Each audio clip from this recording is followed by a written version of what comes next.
Patay ang isang holdapper habang sugatan ang kanyang kasama na makipagparilan sa mga rumispondeng pulis sa Makati City.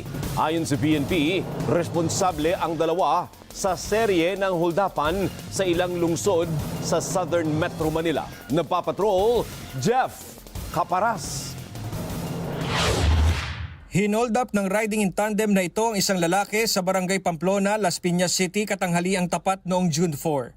Tinutukan ang mga sospek ng baril ang biktima at pilit na kinukuha ang kanyang bag. Pumalag pa ang lalaki pero natangay din ng mga sospek ang bag. June 8, hinarang naman ng mga sospek ang isang rider sa Valderrama Corner Binay Street sa Barangay Pio del Pilar sa Makati City. Sinubukan tumakas ang biktima sa mga sospek pero natumba siya at pinaputukan umano ng mga salarin. Dito na nakuha ng mga sospek ang kanyang bag at iba pang gamit. Sa Makati pa rin ng hablot naman ng kwintas ang mga sospek sa isang lalaki sa Trabaho Street sa Barangay Olympia noong July 10. Sa kaparehong araw, pinasok din ng mga holdapper ang isang kainan sa Barangay San Antonio.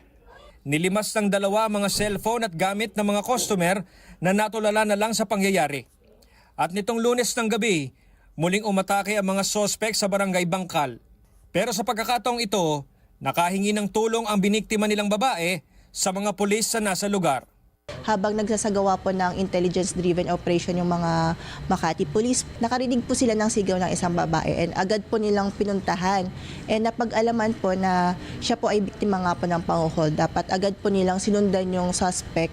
And pagdating po nila sa may Dallas Street, ay pinaputukan po sila ng mga suspect. Gumanti ng putok ang mga pulis at tinamaan sa likod ang rider at sa tagiliran naman ang backride na suspect. Naisugod pa sa ospital ang mga suspect pero hindi na umabot ng buhay ang rider. Na-recover sa crime scene ang ilang basyo ng bala, alahas ng biktima, cash, 2 baril at isang live fragmentation grenade. Ayon sa Southern Police District, sangkot ang dalawa sa serye ng holdapan sa Makati at katabing lungsod nito. Target nila ang mga nag-iisa lang sa kalsada. Kapag po may nakita silang pwede nilang kunin dun sa mga target victim nila, kinukuha po nila. Maharap sa kasong robbery at illegal possession of firearms and explosives ang sugatang suspect na ginagamot pa rin sa ospital. Inaalam pa kung may mas malaking grupo sa likod ng kanilang operasyon. Jeff Caparas, ABS-CBN News.